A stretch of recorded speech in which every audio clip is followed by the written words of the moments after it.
আসসালামু আলাইকুম সম্মানিত ভিউয়ার্স। আজকে আমরা দেখব আইবাস প্লাস প্লাসের মাধ্যমে কিভাবে ডিডিও তার নিজের স্যালারি স্টেটমেন্ট এবং তার এমপ্লয়ীদের বার্ষিক বেতন স্টেটমেন্ট বের করতে পারে তা আমরা দেখব।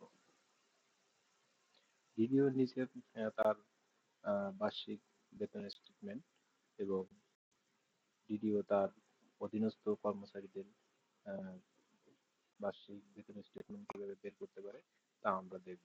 এর জন্য প্রথমে আইবাস প্লাস প্লাস এ iBAS dot finance dot gov dot BD এই ওয়েবসাইটে আমরা ঢুকবো। ঢোকার পরে তারপরে আইডি পাসওয়ার্ড দেবো।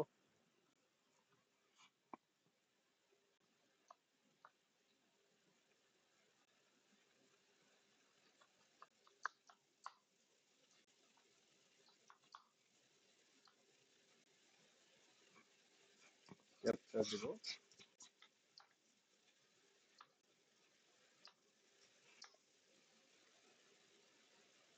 ঢুকলাম। এখন এখান থেকে ডিডিও তার নিজের আহ, বার্ষিক বেতনের স্টেটমেন্ট বের করার জন্য বাজেট এক্সিকিউশনে যেতে হবে। আর এমপ্লয়ীদের বার্ষিক বেতনের স্টেটমেন্ট বের করার জন্য অ্যাকাউন্টিং এ যেতে হবে। এমপ্লয়ীদের জন্য আমরা আগে দেখবো। অ্যাকাউন্টিং এ গেলাম। অ্যাকাউন্টিং থেকে রিপোর্টস।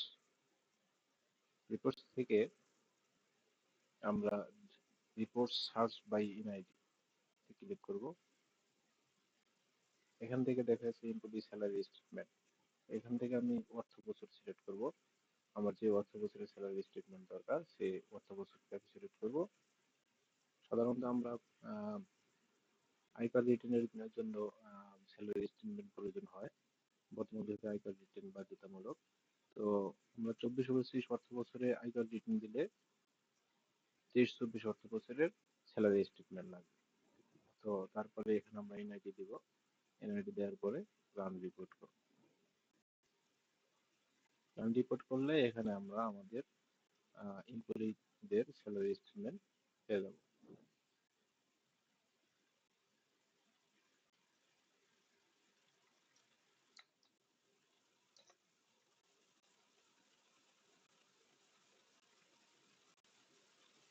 রান করার পরে এই যে আমরা আমাদের এমপ্লয়ীদের স্যালারি স্টেটমেন্ট পেয়ে গেছি। এটাই এমপ্লয়ীদের স্যালারি স্টেটমেন্ট। এবং আমরা যদি ডিডিও তার নিজস্ব স্যালারি স্টেটমেন্ট দেখতে চাই তাহলে আমাদের যেতে হবে budget execution.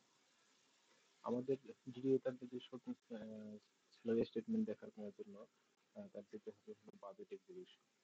Budget execution budget execution থেকে রিপোর্টস। রিপোর্টস থেকে রিপোর্টস ফর এমপ্লয়ি।